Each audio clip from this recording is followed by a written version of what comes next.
Il a encore dit « c'est bien moi qui l'ai tué », mais Henri Haïti veut une nouvelle fois changer sa version des faits. Pour la partie civile, la reconstitution du meurtre a bien montré les incohérences des déclarations de l'accusé.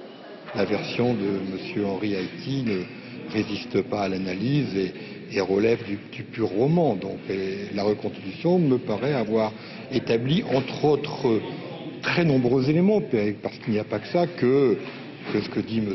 Haïti ne correspond pas à la réalité.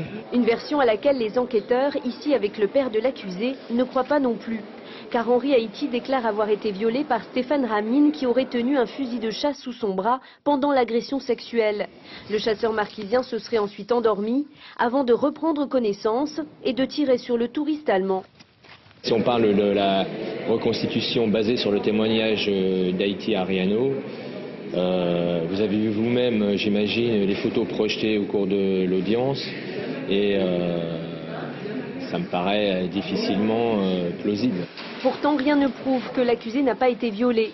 Car si aucune trace de viol n'a été relevée, les examens n'ont été réalisés que 2 mois et demi après le drame en raison de la cavale d'Henri Haïti. Du coup, il ne peut rester aucune trace d'acte sexuel avec violence. Les éléments techniques, médicaux et des expertises disent tous la thèse de M. Henri Haïti ne peut pas être exclue. Et donc maintenant, à partir de maintenant, ce serait bien qu'on puisse la prendre en considération comme une hypothèse qui a pu se passer. Les analyses des 2,5 kg de chair et d'os de la victime ont permis de dire que Stéphane Ramine n'était pas encore mort avant d'être brûlé.